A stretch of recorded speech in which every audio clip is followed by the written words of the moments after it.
So we are 2 minutes past 3:30, so let's get started. Okay.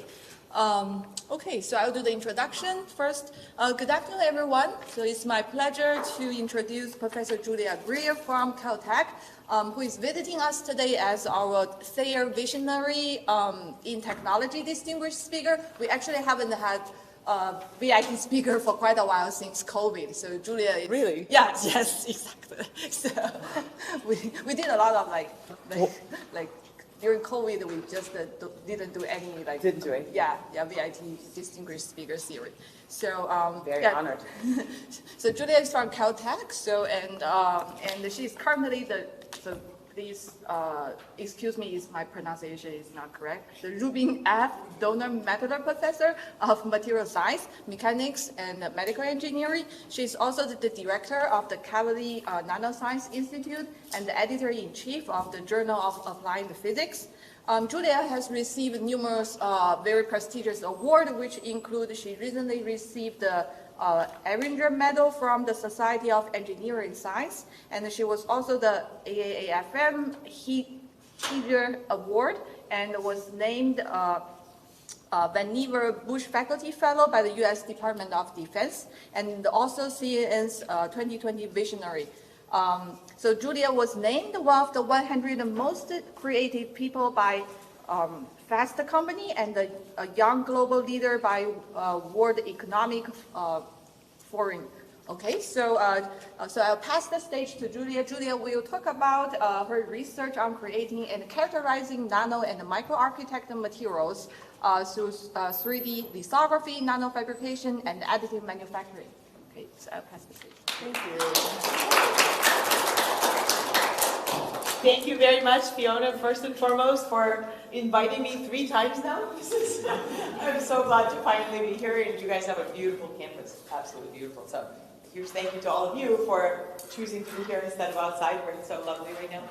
I typically like to keep my seminars interactive, but maybe in this particular setting, you can hold up your questions until the end. But this is going to be a lot of information, so keep in mind all the things you want to ask after. Okay. All right. So I'm just going to jump right in and hopefully keep you entertained for about an hour. So here's the whimsical title here, Intelligentsia of 3D Nano and Micro-Architected Materials. And this is a lot of words in the same sentence, and hopefully by the end of this talk, it'll be more clear why they all belong in the same sentence. So 20 years ago or so, when you were presented with a choice of having coffee or not coffee, it was pretty binary, so it was just coffee, and you were either tired or you have coffee, right? Then fast forward 10 years, now we can differentiate coffee by color, right? Black or white. Good progress. And now when you go to Starbucks, it's half decaf, soy latte, goat milk, etc. So you're able to fully customize your drink. So like in the course of 20 years, we're going from something very constrained into, at least in the drinking world, to something that's fully customizable. And so the question that we had as material scientists was, why can't we fully customize our materials choice, right? Like say, we want to design a sweater that keeps me warm in Alaska, but also when I go to Hawaii, it can just reconfigure and adjust itself so that I'm still comfortable in a different temperature or a different climate. So the reason for that is because of this plot. So I chose to show you strength as a function of density, but this can be any mechanical attribute. It can be stiffness, toughness, etc. For resilience, some measure of mechanical resilience. And all the colorful domains that you see here represent the material classes that we know how to make today. And the picture that emerges right away is that we're very good as a society at making materials that are strong and heavy, or lightweight and weak. And what we're not yet so good at is getting into the so-called white space, where materials are simultaneously lightweight and mechanically robust. So this is a log plot. So even a small increment within the space already would represent a substantial change. So the big question was, how do we get into that white space if everything we know how to make today is already shown here? So this is where the concept of architecture comes in. So when you compare the largest man-made stone monument, so this is the Great Pyramid of Giza, which stands about 150 meters tall, and it weighs about 6 million tons, and you compare it to the Eiffel Tower, which stands twice as tall, right? But it weighs 3 orders of magnitude less. And as far as I know, they're still both standing. So they're both subjected to extreme thermomechanical environments, right? Like there's cold, there's heat, there's every winds, etc. But they're both exceptionally robust. And so what we are learning from this is that by cleverly engineering your structure, you can preserve all the resilience and use a substantially lower amount of material to construct it. So when we first began this research, it's actually remarkable that this was already over a decade ago. What you're looking at is a nickel microlattice that's sitting on top of the world's most normal dandelion. There's nothing photoshopped in this image. This dandelion was somewhere in Malibu, and you can see that the nickel microlattice is hardly perturbing it at all. It's very, very lightweight, right? In fact, if I were to hold one of these in one hand and a feather in the other to release them at the same time, the feather would fall down faster because it's just so lightweight. Okay, well, but we are after not just the lightweight, but the simultaneous attainment of the lightweight and the mechanical resilience. And for that, we need to go down 3 more orders of magnitude in dimensionality reduction. So all these images that you see here were made in my group at various points in time. You can see right away that there's an obvious level of porosity, and that is they're all cellular solids. So you can see they're unit cells that comprise these so-called microlattices or microtrusses. And then there's a less obvious degree of porosity, and that is that the nano-sized building blocks that comprise these architectures can be made hollow. And so the wall thickness here can be on the order of 10 nanometers or 5 nanometers. So the largest dimension of any solid in an otherwise material or meta material would just be that thickness of the wall. Those of you who are fans of Doctor Who, here's a microtardus that's about 1/10,000th of your hair diameter. So we're not limited to periodicity. We can make woven architectures, etc. Okay, so because of this multi-scale nature of these materials, we can no longer predict their properties entirely from the mechanics perspective or entirely from the materials perspective, and that's why it's appropriate to call them structural metamaterials.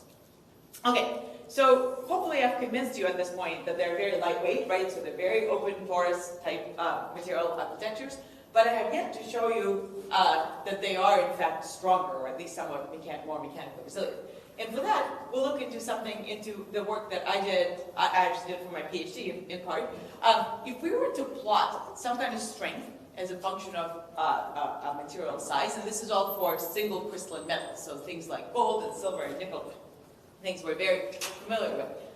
Again, this is a log-log plot. We see this universal smaller is stronger size effect in the sense that when you take a gold nanopillar and you reduce it, or take gold, right, that we all know to be very malleable, you reduce its dimensions down to about 200 nanometers, it becomes as strong as steel. And this has everything to do with how the defects interact in these small volumes, but this is a very powerful, it's a power law, in fact, size effect that demonstrates this. Now, this is only true for single crystals. Now, let's take exactly the same metals and deposit them using a different technique, using sputtering, for example, or an evaporation type of an instrument. So that generates a thin film that is typically nanocrystalline or polycrystalline, but contains grains. So once you introduce grain boundaries, you can see that this effect is actually reversed, and now smaller is weaker. This is a more modest size effect in the sense that it's not in a log-log plot, but it's not negligible. Now, here's another way that the size effect manifests itself. If you take a glass, so this is a special kind of glass, it's a metallic glass, and we're going to pull on it, so this is going to be a uniaxial tensile experiment, and the dimensionality here is about 150 nanometers, and it's performed at room temperature. And watch this region. So this is a glass, like think your window glass, etc. So watch this region very carefully right here. So we're pulling on it, and hopefully you can see that there's a neck forming here. So glasses are not supposed to do that at room temperature. So I don't know about you, but in my material science training, we were taught that this is not supposed to happen. And you can see that the amount of extension that we can get exceeds 100% prior to fitting. So, and here's the last example of the size effect. We're compressing a single unit cell of one of these nanolattices, and this is made of titanium nitride, so it's a very, very brittle ceramic. And you can see that these beams are bending. So if we were to calculate the Mises stress and then extract the tensile stress component, you would see it exceeds something like 1.7 GPa. Ceramics are not supposed to stay intact when you apply 1.7 GPa of tension to them. They're supposed to crack, right? Those of us who do this kind of stuff know this. Yet, these particular tinitride nanoscale building blocks are deforming over multiple cycles with no evidence of failure. So the takeaway message here is this. Sometimes materials can get stronger, sometimes they get weaker, other times you can suppress brittle failure. But all of these effects emerge only at the nanoscale. And so our big question was, can we somehow harness all of these beneficial beneficial effects offered by the nanoscale, and then proliferate them onto materials with larger dimensions using this concept of architecture. So this was our hypothesis, and the first thing I want to show you is how we would make them. So how we would make the architectures, right? So I showed you all these SEM images. You just believe me that we made them. I promise you we made them. So now I want to show you a little bit about how we make them. So one way we make them is by using a technique called two-photon lithography. How many of you know what that is? Great. Do you guys have a nanoscribe here? Would you like to have a nanoscribe? Yeah, it's a great tool. I highly recommend it. So this technique allows us to effectively, so it's a photosensitive type of a process, laser-induced photopolymerization type of a process. In the constructive interference of exactly 2 photons in each femtosecond pulse produces a sufficient amount of power to polymerize and cross-link the resin within this voxel. So now this voxel is rastered in 3-dimensional space. So I can write a nano version of each one of you, and with a great degree of precision and very small nano-size submicron resolution. So it's a great instrument. It's a little bit slow, so complexity comes for free in these. So here's a real-time video of one of my students making a nanolattice. So you can see it in real time. So it's not a slow technique, but it's not very manufacturable, if you will. So you can make and I'll show you throughout this talk, you'll see there are a lot of different sophisticated architectures that are made possible using this technique. Now, if you wanted to make something that has much larger dimensions, yet preserves its nano-architecture within, we wouldn't use the two-photon lithography process. We would use something called interference lithography. And the idea is that we would use a meta-surface mask, which produces a 3-dimensional pattern in light interference, which then can be transferred into another photosensitive resin and produce that 3-dimensional shape. So here's a piece. So for us, this is very, very large, something that's in set. We only deal with nano microscale. So this is an inch by an inch sheet, thickness of a sheet of paper also. And if you take a cross section, you can see it's completely nano-architected within. So you can start thinking about that sweater I was talking about, that can change functionality. And then, of course, we work with conventional 3D printers, so microstereolithography as well. And what I'm showing you here is that 3D printing is very powerful because you can make very close to reality shapes like these gummy bears that my very mischievous students made that are extremely toxic. So, an unsuspecting undergrad student might walk by and then eat one of these. Please don't eat these. Okay, so this is to show you these are different laser wavelengths. These are different laser chemistries. Of course, those are different photoinitiatable chemistries, but that lend themselves to an entire world of additively manufactured materials. Okay, so when we first started this research, back to the hypothesis on the size effect in the architecture, we needed to be able to visualize our materials because everything we do is nano, micro, and especially visualize their deformation because we wanted to measure their mechanical response. So for that, we have a special instrument. So here, without all these whistles and bells, this would just be an SEM chamber. But we have a nanomechanical module that's similar to a nanoindentor. How many of you know what a nanoindentor is? Okay, so it's a way that we can probe very small deforming volumes, right, and quantify some of their mechanical properties. So this is very similar, but it allows us to measure stresses and strains. So the kinds of deformation we do is not indentation, but compression and tension. We have since built a much more powerful instrument. So we have a focused ion beam in this femto tools module that allows us to perform experiments at a very precise displacement rate, loading rate, and in general be able to conduct these experiments all in situ. And these are all the different inquisition devices. So you can do compression and tension and a lot of variety of ways of how we can hurt materials. So now that I showed you how we make them and I showed you how we probe them, we're ready to probe our hypothesis, right? So we probed this a decade ago. We should have like a little party. Okay, so here's an octet microlattice, actually probably nanolattice. So the wall thickness here is 50 nanometers. It's made entirely of alumina, which is a very brittle ceramic. We all know, right? And it's about 99% porous. Now, how many of you are familiar with ALD, atomic layer deposition? Okay, so in the ALD community, you then know that they'll tell you, oh, we can make anything you want as long as it's alumina. So here's alumina, made by using ALD, and it's hollow. Everything is hollow on the inside. The wall thickness is 50 nanometers. So what do we think is going to happen when we compress it? It's like your coffee mug with a severe case of osteoporosis. I mean, it's going to crush and die, right? It's very, very porous. It's very, very brittle. So we're compressing it, compressing it, and bam, it fully shatters it doesn't recover. We have a little nano cemetery in our instrument, and that's basically that was the end of the story. Great, but we don't give up. We persevere and we try again. And this time we decided to make even more extreme conditions. So now the only difference between the sample you just saw and this sample is the wall thickness. The wall thickness is no longer 15 nanometers, it's now 10 nanometers, right? So it's even more porous, it's even more, what's the opposite of resilient? It's even more fragile, right? So we're going to compress it, and we would expect exactly the same response, but the onset of it to be even sooner. So let's see if that's what happens. So here's our very, very, very brittle, very porous alumina. And we're compressing it, and we're kind of compressing it to almost 50% at this point, and it's still not failing. And not only is it not failing, but it's actually, it thinks of itself as a sponge. So if that doesn't convince you that there is in fact a size effect, I should go back to the airport and go back home. Because the only difference between them is the wall thickness. Okay, so it seems like our hypothesis actually had some was well substantiated. So this was so 10 years ago, and what I want to share with you today is all the things we've learned since that time. So what we learned is that this recoverability is not unique to periodic nanolattices or microlattices. Very random, this is what we call these spinodal or nanolabyrinthine materials, are also able to recover and absorb a tremendous amount of energy. And the way these materials work is that if you don't kill them on the first try, they are immortal. So you can compress them over multiple cycles, and you can see this reflected in the hysteresis. Those of you who have a keen eye to this kind of deformation will see that we're losing actually the amount of energy that's being absorbed as reflected in the hysteresis, and that is due to energy dissipation, and I'll go over that as well. There's a reason for that as well. We learned that we learned that the architecture doesn't need to be periodic.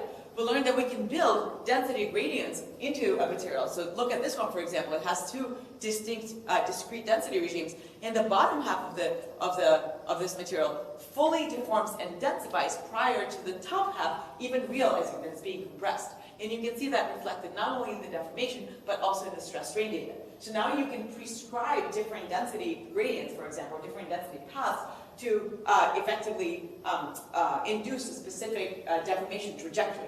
You can build in the deformability and maybe failure trajectories, how you want them to be. It turns out that these density gradients are also very useful for supercapacitors. I still am not entirely sure why.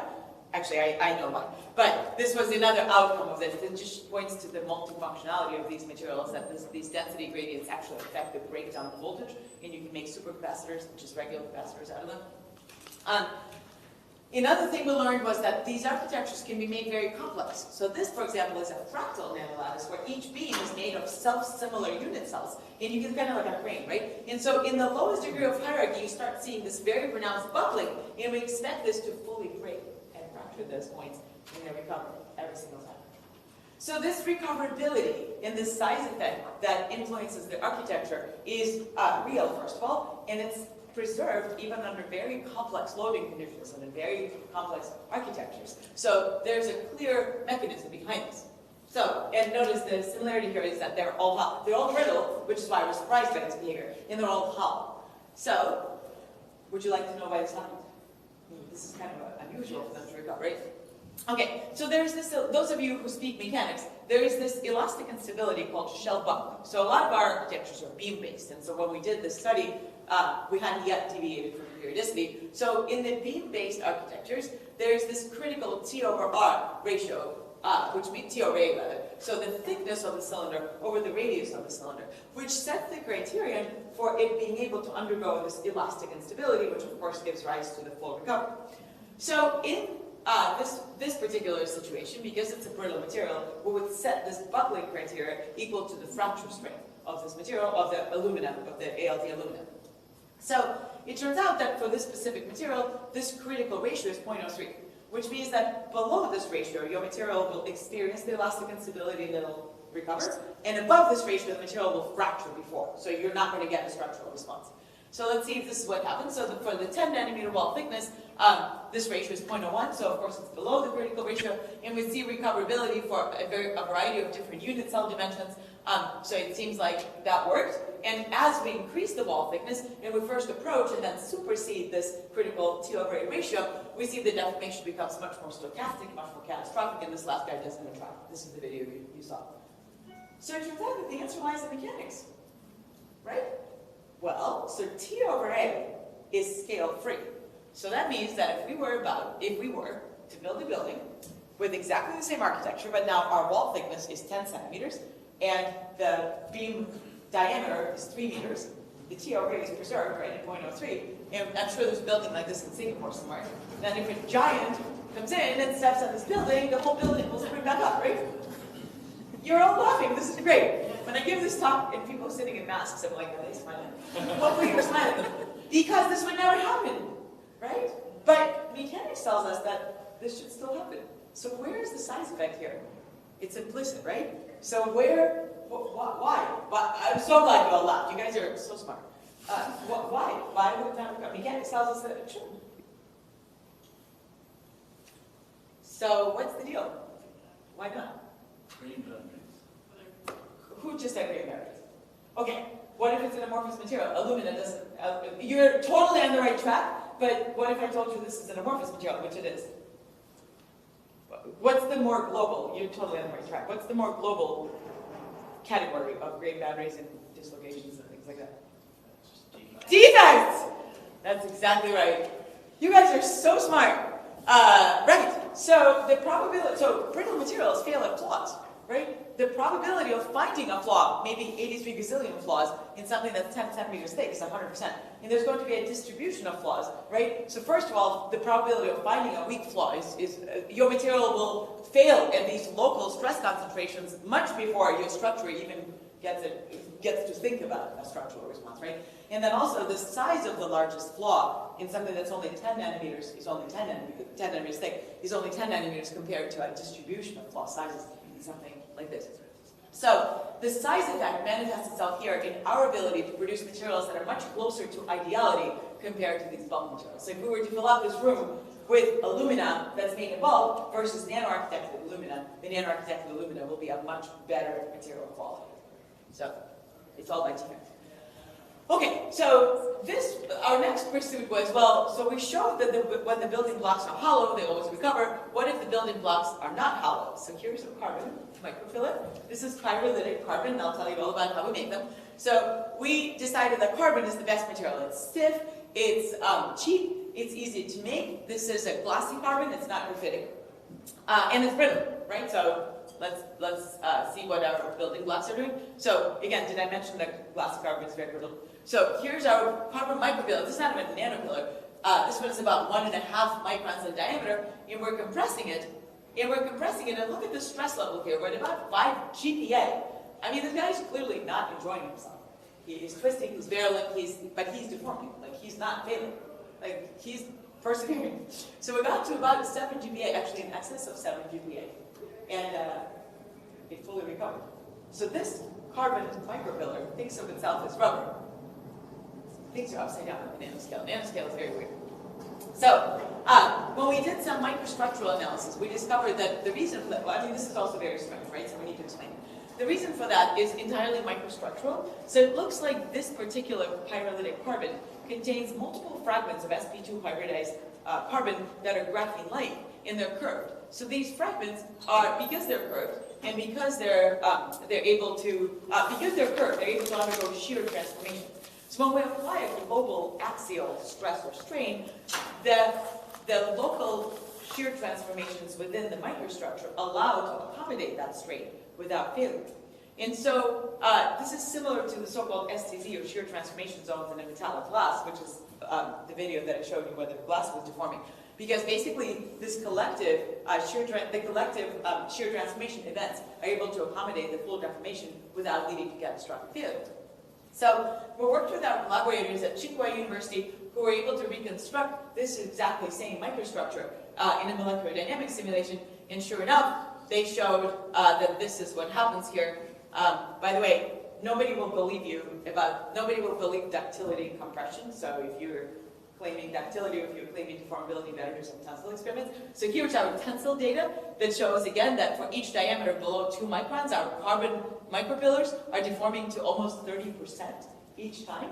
And so the molecular dynamics simulations are showing exactly the same phenomenon, as well as it looks like the mechanism that we had hypothesized is correct, in the sense that you form these hot spots. These are all the local shear transformation zones right here, and you can see that it's only when they coalesce at 60% strain. Of course, in MD simulations, your strain rate is much, much higher, but it's only when they coalesce at a much, much greater strain that it leads to failure.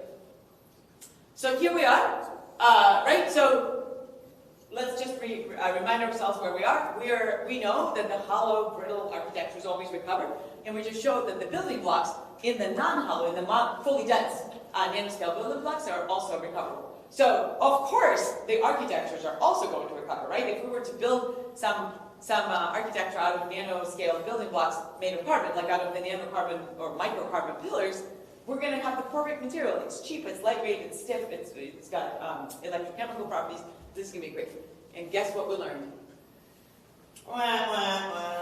We learned that every single architecture completely failed. And so, just because your building blocks are deformable doesn't automatically imply that you can just go and architect with them. So, hopefully, this shows you that there's a very intimate interplay between the architecture and the nanoscale building blocks that gives you tunability of your material, but it doesn't always work as if you're thinking in a box, right? So, so again, it's all about the defects. So every time that we have a learning, we discover that it's really the defects that drive the sharp here, right? So the reason why they all fail is because of the stress concentrations at the architectural level now, right? So every time you have a node, your local stress concentration is going to exceed the material fracture strength. Well, okay, so let's bring ourselves back to what the task was, and what we wanted to know was, can we get into the white space? And these points right here are the hierarchical. So these are our hollow nanolattices, and so you get, this was so 10 years ago, right?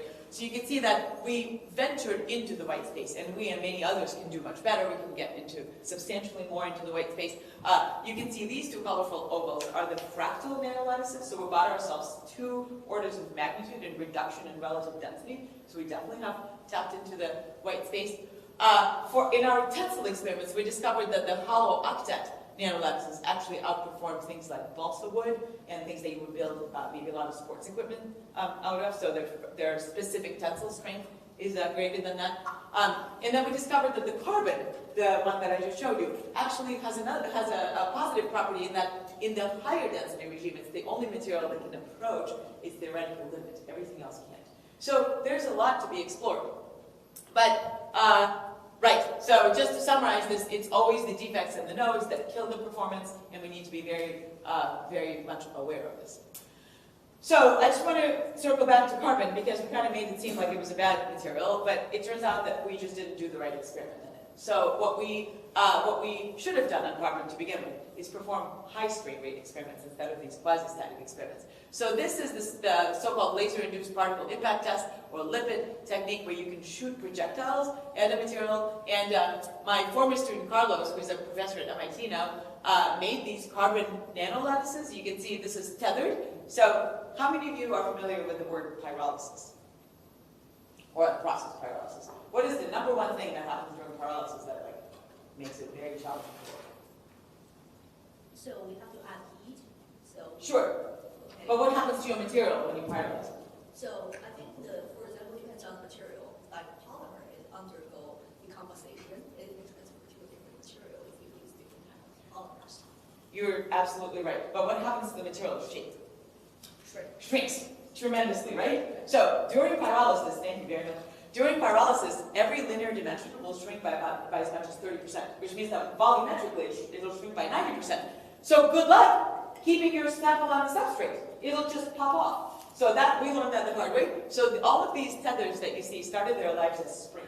So we wrote everything in springs. So when it's shrinking by 30% in every dimension, the spring will just extend and tether it. But it took a lot of tries to do this. So convincing your samples to stay on the substrate was a big challenge for us. So here's a carbon nanolattice. So not individual. These are the types of samples that failed on a quasi-static compression, and so now we're going to shoot something in them. So watch this video, it's going to be very fast.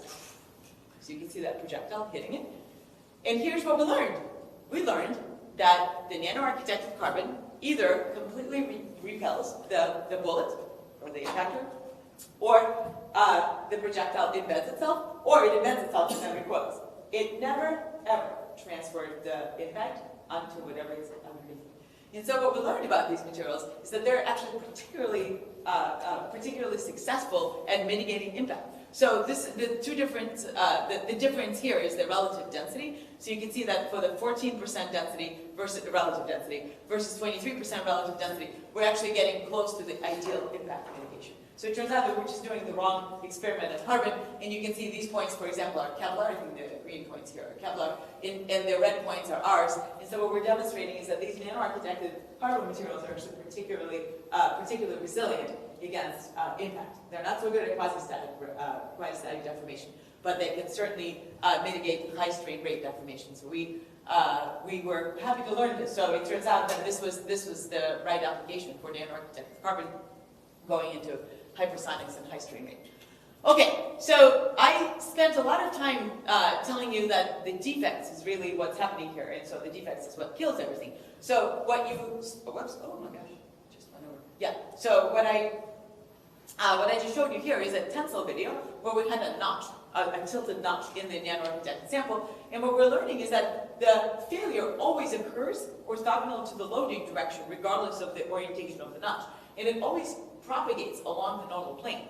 So basically we're learning that nodes are bad news. And so remember how we talked about the hysteresis decreasing, so your first cycle always absorbs a lot of energy, and then it forms these micro cracks at each node, and then as you subsequently compress and release, these cracks are just going to open and close, open and close. So it doesn't affect the recoverability, but it certainly deteriorates your strength. And so here, some of the images that you see that during compression, the evidence of these cracks forming. So I had a student named Weedy who basically said, well, all right, if the nodes are the things that hurt us, then we're going to make an entirely nodeless architecture. And what I'm showing you here is the work that Weedy did, where each strand is now woven. So there's not a single node in this architecture, and you can see the schematic of this. So we wrote this in the nanoscribe. So you can use it to, there's no way you could write this in anything that involves a mask. So what you can see here is these interwoven type strands, and so now we can study their behavior, and maybe we can even learn a little bit about the friction here. So here is the deformation. The one on the left is woven, the one on the right is just the regular lattice. And so we're doing a tensile test. You can see how soon this one fails at about 30% strain. Now, the advantage of using this woven geometry is that you can conduct a tension and a compression experiment on exactly the same sample because they don't fail. So now we're reversing the deformation. This is a new sample here. We had to get that one. And this one is still exactly the same sample. And you can see that it's compressing in a very homogeneous, very steady way and fully recovers. So this type of woven architecture gave us a tremendous increase in the energy absorption. So you can see this is, and also in the taking strain. So these are the different, these are made of polymers. They're non-hollow, they're all polymers. And so you can see that there's, the monolithic nanolattices can get us to about 30% strain. These can get us to over 80% strain. So this was a big finding.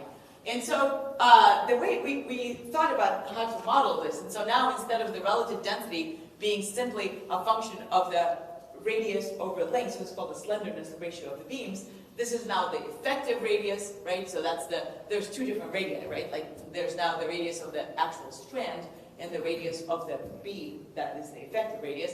And so now this function, the relative density becomes a much more complicated function of both, and you can develop a parameter space that will allow it as a function of this R over L, but now R is your effective R, that can show you all the stiffnesses. So this is the axial stiffness and the bending stiffness. You have a lot more mechanical control over these architectures. But this was a COVID project. So we didn't stop here. He said, well, if we can make woven architectures, can we go even more complex, and can we go into the land of knots? So this right here is a very famous Dartmouth alum. This is Max Saccone, who was a student, undergrad student here. He was my grad student. So here he is climbing. He's a big rock climber. And so he uses these kinds of knots, and Max and Weedy, my student who did this work, were roommates. And so Weedy looked at this knot, and then he said, well, why not make knotted nanolattices? And so he did. So here's a woven unit cell, and just to show you, there's a single strand that goes all throughout the architecture. And so when we pull on it, that strand is going to extend, right? And here's a woven architecture. And the one key distinction is, the nano-architecture. There's still a single strand, but now we have a mechanism for it to form a loop, right? So we're not at any point tensing this strand, and we're very much going to tense that strand, right? So it turns out that this actually has been a mathematical problem for a long time. So people have been fascinated by knots. And then Pedro Rice at EPFL developed a mathematical theory that should predict how the mechanics of knots works. So let's see the deformation here. So we is pulled. So this one is knotted. This one is woven. So now we're pulling on both of these simultaneously, and you can see there's a slip event here, right? And so here's what's happening with the woven one. And here's, this is what's happening with the woven one. It just broke. You saw that strand break, right? And here, we actually, in the knotted one, we transitioned into a totally friction-dominated regime. And you can see how much more energy absorption we're getting out of this. So this is an entirely new mechanism of energy absorption that's available to nano-architected materials that we didn't know about before. So exactly what we had hypothesized was going to happen is exactly what happened, right? So they first start their deformation identically because we're simply uncoiling them, right? So we're just going from a coiled, so it's bending dominated. So we're going from a coiled configuration to a strained configuration.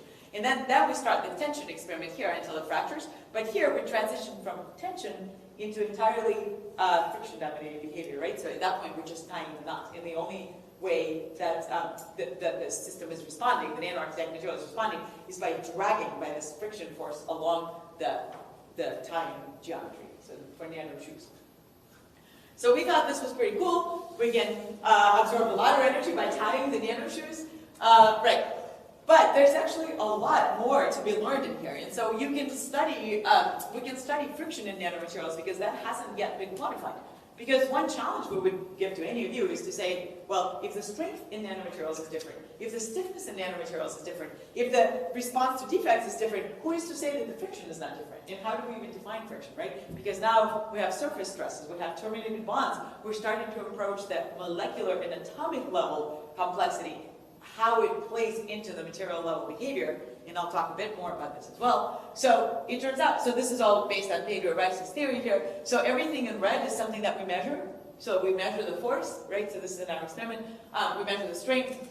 And then everything in purple, the geometric parameters here, the big E, of course, the Young's modulus. And so they're either material parameters or geometric parameters that we can each measure. And so from that, we can deduce the mu, and that's your coefficient of friction. And so what we're learning, actually, is that the theory predicts, is that the product of mu, the coefficient of friction, and E, the Young's modulus, is what gives us these contours in the load-strain response. And so we did a couple of experiments here to show that indeed, so we treated our surfaces with UV light. For example, you can age them, so you can change the mu by either aging it or by treating it in plasma or something like that. And so we very clearly see that there's this trend that shows us that sure enough, this product of coefficient of friction and modulus is it scales with low displacement. So you can really study friction at the nanoscale here, and this is beyond being a cool geometry. It actually enables you to study a new physical phenomenon.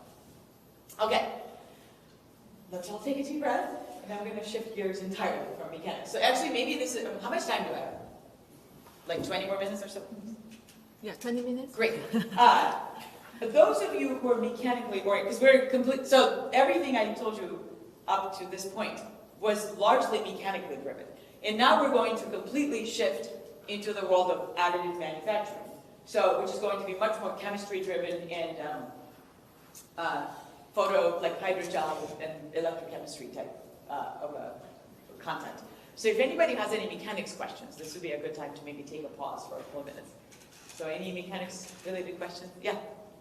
Yeah, that's super interesting. And I was going to ask you if, in terms of your failure modes for these nanostructures, do you have any intuition on their occurrence being related to friction, or is it a standard sort of like crack formation, or is there a particular geometrical? Yeah, that's a great question. There's a shift, so you get all three.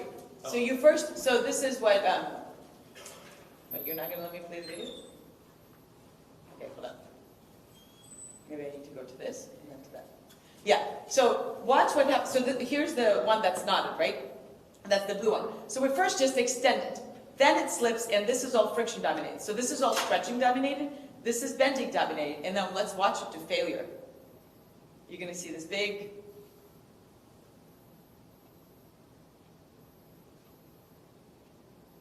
slip event, right? So it's all three mechanisms that are involved. So it finally fails by just the fiber, that same fiber failing using be a normal just mode 1 type cracking. But not even cracking, but just like failing. It's a tensile problem, not a fracture problem. Yeah, but basically it shifts from extending the fiber to the frictional control, right? Frictional driven deformation, and this is where you would get that slope. That's proportional to the mu e. And then it extends more. Now we're elastically straining it, and then it just fails. And is that slip of that initial early stage slip event, is that also concurrent with the slope change there? Is that right? That's exactly right, yeah. So this is unbending. This is the compliant part, and that's why they're so similar. Because that mechanism is the same, we're just uncoiling, right? Then this one slips, and then the slope changes because this elastic slope corresponds, well, in most cases, it's very similar to this elastic slope because you're just stretching the fiber. Yeah, thank you. That's a great question. I'll take one more so that we have more time for chemistry. Yeah. Yeah. So the rope thing, the knot thing, like how many constituent rope is there? Like, can you increase the amount of not the rope, it's the filaments and change the friction and overall energy? Yeah, that's exactly. So if anybody wants to come and work on this project, please come. There's a lot to be explored, and you do have control over, for example, how many. So all of these parameters, like n equals 2 means that it overlaps twice, but n equals 4 would correspond to the 4 not points, or not just points. Yeah, I don't know what they're called. But and then the beta would be the region that's dotted, right? That's the length. So every parameter is actually defined in the theory, right? And so you can predict. So this is kind of where this prediction came from, because from the theory these should scale, and we designed our experiment specifically to probe that, or to probe that theoretical notion, right? Like that it's the mu e that governs it. And our results clearly indicate that if you alter the surface properties, which would be the surface friction, it tends to shift to that next one. So it's promising. I mean, we think that there's a lot of merit to it. So now you can design your experiments to specifically probe what the theory is, which hadn't been done before. So that was kind of like the fun part for us. Okay. Thank you, guys. Great questions. Okay, so I'm going to move on and shift gears into leading you a little bit more into our world of additive manufacturing. So we, not only do we design the particular architectures that we're interested in, we also are very committed to designing the materials that we're going to study. So one big advance that we made was enabling the so-called vat polymerization process. And that is, we don't cheat. We don't preload our resins with nanoparticles with certain functionality, or preload them with something which a lot of other groups do. We actually do everything at the fundamental resin level. So we create the cocktail in the resin that will give us ultimately the material that we want at the end. So just to show you the actual writing process and how this works, like all the steps. So this is called digital light processing. So this is UV light. This is not the nanostripe, which uses IR, which is in the infrared. So here's our build. Do you have 3D printers here? So this is kind of like it's like a Titan or an Amber type microstereolithography. Okay, so this is what I mean by us designing our own resin. So we work quite a bit with hydrogels. We really like aqueous chemistries. So this could be something like PEGDA or something, or any kind of oligomer that's ultimately a hydrogel. We have a photosensitizer. We need to have a photoinitiator. Of course, you need to have a UV blocker, right? So there's a lot that goes into that cocktail. And then we have this digital micromirror display that allows us to produce the architectures that we want using this kind of a process. And then of course we have the absorption window for the UV light specifically, and so that gives us the degree of depth penetration into the resin. And so these are some of the materials that we were able to just print as printed. So the beam dimensions here are something like 120 microns, right? So it's much, much bigger than many of the things I was describing just now. And this is the work of my no longer student. She just graduated last week, my student number 37. So Yushin made all these, and the reason why she did this is because she was very interested in the field of batteries. So this is a cathode material, lithium cobalt oxide. So what she did is she use that photoresin that I just showed you, right? Having each one of these components, and they're all very important. So if you're going to work with hydrogels and the microstereolithography, you need to have a UV blacker, you need to have the photosensor, you need to have each one of these chemistries, otherwise it won't work. So then she makes the blank organogel, right? But we're still in the solvent. And so what she does then is she exchanges this solvent with water. So now this is an organogel, this is a hydrogel. And in this particular image, it doesn't show the color change, but it usually changes to clear. What she does after that is she infuses this hydrogel with the metal salts. And so this is where the lithium ions and the cobalt ions all go into solution. So again, we're not preloading, there are no metal particles. It's just all metal salts. And so just through osmotic forces, they go into the hydrogel. And then we do pyrolysis, which in this case is called calcination because it's done in the presence of oxygen.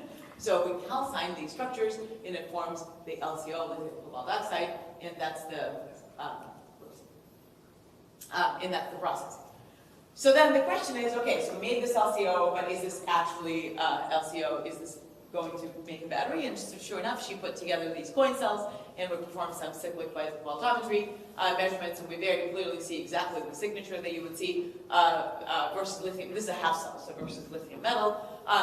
She's able to cycle them at a variety of different rates. You can see the Coulombic efficiency here. You can see we can cycle them at slow rates, and then of course the specific capacity drops as you go to faster cycling. So it behaves exactly like what a battery, what an LCO lithium-ion battery should perform like.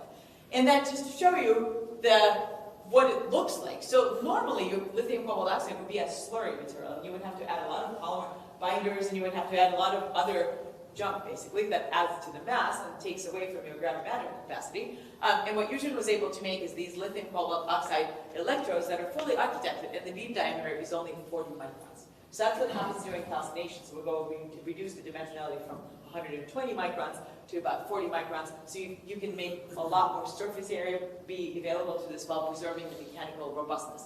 So obviously in a slurry, there is no mechanical robustness to speak of. So now we can tune the geometry, which means that tune the lithium transport diffusion path, tune their stiffness and turn their mechanical response, as well as accessibility for the diffusion and the surface area. Okay. So from that work, from the LCO, this is lithium cobalt oxide, the big question was, well, can we make other materials other than metal oxides? For example, metals. So again, your famous alum here, Max Saccone, developed this process. So he said, well, I'm going to take the same sort of polymer binder here, the same solvent, and add the same photoactive molecules. And in fact, I'm going to utilize this very similar process of free radical polymerization. And I'm going to infuse it. I'm going to do the same solvent exchange. So this is all schematics. So the same 3D printed organogel, then do the solvent exchange, then swell in the aqueous salts. Right? They can be either a single material or multi-material, and then swell them into the hydrogel. Then we can calcine them in air, and then we can take one more step further, and we can reduce the oxide into its parent metal. So let's see if this will work. So these are real images. So they're very pretty. So when we start with an organogel, this is yellow, right, and then it becomes clear once you solve an exchange and form a hydrogel. And then this is the copper precursor gel. You can see that it changes into this characteristic copper nitrate color. Then we calcine it to copper oxide and we form the copper metal. And of course, each one of these thermal steps is associated with a pretty substantial amount of shrinkage. And these are all real images as well. So you can see that we can make monoatomic metals like silver and nickel. We can make alloys, so this is copper nickel alloy. We can make high entropy alloys, and this is something that's very hard to make usually. So there's a cobalt-based HEA high alloy. And this is a tungsten material. We all know that tungsten is very hard to form, right? It's a very, very high temperature metal. So here's a way to additively manufacture tungsten with very small dimensions and exactly the architectures that you may want. And so here's Max showing off basically because the Nature reviewers asked us, well, can you make multi-material structures? So here we're showing that you can actually infuse them from two different ends. So you can make a lot of these blanks. Basically, it's a way to parallelize additive manufacturing. So you can make a lot of these blanks, and depending on how you infuse them, you can go from two different directions. And so this could be a copper gel, your cobalt gel, and here's your copper cobalt material. So it's actually a way to produce multi-material systems within the same construct. Right.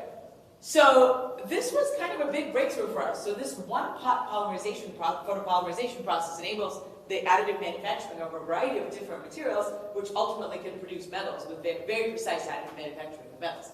Here's another thing we learned about the metals that are produced this way. So let's just take a step back and recognize that these metals are entirely chemically produced, right? They don't begin their lives as a liquid and then solidify into crystallize according to the phase diagram, right? They don't begin their lives as nanoparticles that are then sintered or anything like that. They entirely come from a chemical solution, from a metal salt, from ions. And then the ions form this microstructure. So one thing that Max and Rebecca, so this is Max and Rebecca, and I believe they were both here, maybe a couple of weeks ago, or virtually here. What they discovered is that the microstructures of the metals that are formed are very interesting. For example, this is copper. Oh, yeah, this is all copper. And we're seeing a lot of twin boundaries in these grains. Now, these are not deformation twins. These are not twins that formed as a result of deformation, which is what we might expect. These are ingrown twins that form as a result of this hugely kinetic and thermodynamic chemical process. And what we're discovering that's even more interesting is that if we were to plot the nanonutation hardness as a function of grain size, there's this famous Caltech relation that shows us that smaller is stronger as you reduce the grain size. So that's what happens, that's what should happen in copper, and this is what should happen in copper nickel. And so Rebecca did a lot of mechanical calculations here to show what would happen if we were to include the twin boundaries, how much strengthening we would get. And so this is how much strengthening we would get in both the pure metal and the alloy, and these are our points. So it looks like our metals are much stronger than what would be predicted for the Caltech relationship, even if you were to add the strengthening effects of the solid solution and the twin-induced strengthening. So we still don't know why this is. We can't explain this. What we know is that these chemically produced, chemically derived, additively manufactured metals are much stronger than their just conventionally produced counterparts, and that's a good thing. So yeah, so Max and Rebecca, I think, are still, actually Max not so much anymore, but Rebecca is still trying to figure out why they're so much stronger. Right, stronger than expected. Okay, so then the next natural step was, well, okay, so this is, we named this process hydrogel infusion additive manufacturing. So then another student of mine, Weichen, said, well, okay, if we can make these micro-sized metals, I'm not sure if you saw the dimensions, but they're all like tens of microns, I think, at the end of the full process there, tens of microns. We can't really, certainly can't make anything sub-micron using that process. So my student Weichen said, well, why can't we use two-photon lithography? It's a very similar cocktail, it's just a different laser. So that's what she did. She used, it's a different solvent, and there are a lot of different constituents in the cocktail, but ultimately the chemistry still should work, the free radical polymerization should work. So she worked with nickel, not with copper anymore, so she took this process to heart, and she basically adapted it to two-photon lithography. And so now she's using this nickel-infused polymer in the shape of the very simple shape of a nanopillar, and this is the reaction. So we start with nickel nitrate, and then we add all of these organic components, so that ultimately it produces nickel oxide, which can then be reduced. And so what she discovered is that in the nickel oxide phase, right, remember how we first formed the metal oxide and then we go to the metal? So she discovered that in the nickel oxide phase, this phase is already nanocrystalline. This was a big finding because most oxides, metal oxides, that are formed this way would be amorphous, right? There would be no grain boundaries. So what she discovered is that there are in fact grains, and they're very small, they're about certainly nanograin. So our oxide material, when it starts being reduced to its parent metal, is not going to have to nucleate any grains. In fact, the grains are already there. So the competing kinetic processes are going to be the reduction process, right, and the oxygen diffusion through the structure, and sintering, because we already have the grains, and so something that will form out of this will likely be nanoporous, possibly. So, but here's the big question. So we start with a nanocrystalline oxide microstructure, and then we undergo this very simple reductive step in the presence of hydrogen, so there's no atmosphere, there's no oxygen in this reaction. That's the second thermal treatment step. What kind of microstructure are we going to end up with? So by the way, this is very hard to do. If any of you are interested in this, it's much more straightforward to do it. The microscale, nanoscale reduction was very hard. So, but she did it, and it worked. So like I said, the competing kinetic processes here are the oxygen diffusion and the sintering. So what kind of microstructure might you expect? Do you think it's going to be nanoporous? Very likely nanoporous, right? Do you think it's going to be nanocrystalline still? Do you think it might be single crystalline? Well, do you think there are going to be twins in there? So this was the big question. we learned so much in our experience about these additively manufactured metals that basically our nanopillar here could be nanoporous, could be single crystalline, could have twin boundaries, and could have poly-sized grains, not poly, but micro-sized grains, right? Like that are comparable to the pillar dimension. We know about the size effects in each one of these architect or microstructures separately. Remember I showed you the smaller, stronger size effect? So this is what would happen in a single crystal, right? And that's where the dislocations are driving the deformation, etc. Here, it would be a grain boundary assisted process. So which is it? So this was the big question. I mean, it could be any of these. Well, the answer turns out to be it's all of the above. So this is kind of a messy TM plot, but here's a cross-section of these pillars. This is an SEM image of one of these pillars. What we can very clearly see is that the walls that comprise each one of these nanopillars contain exactly one grain across. So it's a bamboo-like structure. So each grain subtends the entire thickness of the wall. So all the ligands that are within this nanoporous architecture, they contain exactly one grain boundary. Sorry, no grain boundaries across, but just a grain boundary stacked on top of one another. So it's not really this, and it's not really this, because here the ligands are single crystalline, and here they're not. The grain boundaries are not stacked on top of one another. They're clearly porous, so they're clearly nanoporous, and they're definitely twins. So we've got all of it. So it's basically a total atomic mess. So this is a hugely atomically hierarchical architecture, right? Microstructure. So if somebody were to look at this material at the bulk level, they would throw this away. This is the worst microstructure you could possibly have, right? They're pores, they're nanograins, there's everything that's a strength deterioration here. So let's see what happens. So this is one of our typical nanomechanical experiments using the femto tools instrument. So these pillars are 150 nanometers in diameter. You can't see, they're very small. Right?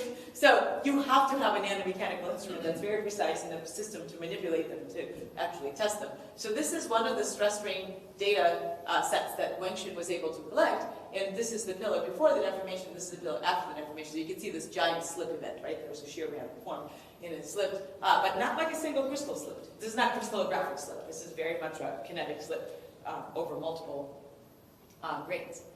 So we, again, collaborated with our good friend, Huajin Gao, who is now at Tsinghua University, and who showed that actually it doesn't really matter if you have a dominant grain boundary or you don't have a dominant grain boundary. Plasticity in these samples always occurs along grain boundaries, so very much a grain boundary dominated process no matter what. So it doesn't matter. So the grain boundary plasticity dominates over the nanopores, it dominates over everything else. And so what we discovered is something, what Wenshin discovered is something very neat. So if this is our yield stress, so we're comparing across all the nickel materials that have been reported. This is our uniaxial yield stress, and this is our pillar diameter. So this is the plot that I showed you before, the single crystalline, smaller, stronger size effect, right? These are the nanocrystalline nanopillars, which are always weaker. Remember, I showed that before. So the nanocrystalline nanonickel is always weaker than the single crystalline that strengthens. Then we have these pristine nanoparticles, but they're cheaters because they're very strong in the beginning. The moment you compress them, they completely lose their load bearing. You inject one dislocation, they're done. So these guys only claim to be very strong for one time. And this is Wenshin's work. So she shows that actually atomic mess gives rise to a huge strength enhancement. Again, this is log-log plot, right? So they're much stronger than for the equivalent diameter. They're actually much stronger than other nanocrystalline nickel, and substantially stronger than the single crystalline. So it turns out that adding, like I said, everything at the nanoscale is upside down, and adding more defects into the microstructure can actually lead to beneficial effects. Right. So atomic level mess. Then the next step we took in the hydrogels world is basically we said, well, why are we converting them to metals? Why don't we just work with the polymers directly? So these are hydrogels, and this is a very interesting, unique material class called MPEC, so metallo-polyelectrolyte complexes. And what happens in these materials is that we still infuse them with metal ions, but now these metal ions coordinate with the polymer chain in a certain way, and they remain in the polymer construct. And so so this is the work of my student Sola here.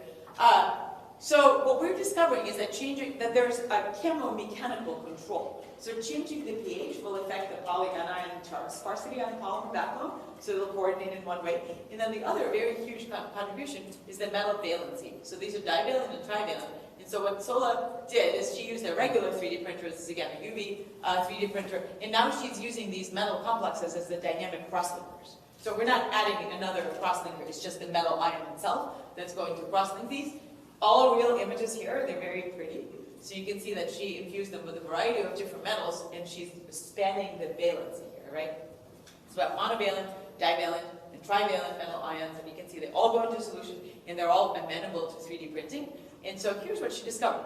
So here's a nickel versus aluminum infused hydrogels. So this one is aluminum. You can see it's very, very stiff, very hard to stretch. And this is nickel or calcium, and they're very, very stretchy. Exactly the same hydrogel, just a different metal ion that's infused into it. No thermal treatment at all. And so this is highly technical data. This is slightly less technical data that shows you that how much more extensibility you can get out of a divalent metal ion versus a trivalent metal ion. So these are stiffer but less extensible in these. And by the way, this is correct. This is 1500% stretch. So they're extremely stretchy. So this is a collaboration with a group at Caltech, Zhang Wang's group, that shows the molecular dynamics simulations, which revealed that for divalent metals, they effectively stretch relatively homogeneously, whereas for the trivalent metals, they form these clusters of coordinated metal ions. And so this is why these bonds are dynamic. This is just to show you the effect of the pH, but this is what I want to show you the most, is that they phase separate. And so you can actually clearly see that changing the pH gives rise to these polymer versus water relative ratios, and that gives rise to a different response. So if we were to do this through the thickness confocal imaging, you can very clearly see the two-phase region. So it doesn't form a homogeneous solution. You now have this polymer network in the water, effectively in water, and that's what makes it be a hydrogel. So then Sola did some mechanical testing, and those of you who speak polymers, it's this crossover point that really matters. So when you have crossover points in the 10 delta, or in the stress, but also in the 10 delta response, that gives rise to the different frequency response, so different resonant frequency. So when you have one system which whose modulus falls as such, and then another system whose modulus falls less rapidly, you can have this crossover point, and that can give rise to very different mechanical behaviors. So here's what Sola did. She took a bike strip. This one is aluminum infused and a nickel infused. And in the first experiment, she's going to compress them at a strain rate of 2 to the 10 times 10 to the minus 2 per second. And in this experiment, she's going to compress it at a much, much slower strain rate of something like 1 times 10 to the minus 5 per second. Right? So they're on the two different, so here. So one of them is at this time scale, and the other one is at that time scale. So let's see what happens. So of course it's a column, so we expect it to buckle. And you can see that this aluminum nickel strip buckles all the way to the left. Exactly the same sample, right? And now we're going to deform it at a much, much slower strain rate, and watch what happens. It buckles fully to the right. So now you can use the mechanical control. The only difference between, it's in fact the same sample, they're not two different samples. So one of them always buckles to the left, and when deformed at a much smaller strain rate, much lower strain rate, it buckles all the way to the right. This is a stress relaxation experiment, so she held it at a certain stress for 10 seconds, and you can see that once you released the stress, the strain was released by bending to a certain degree.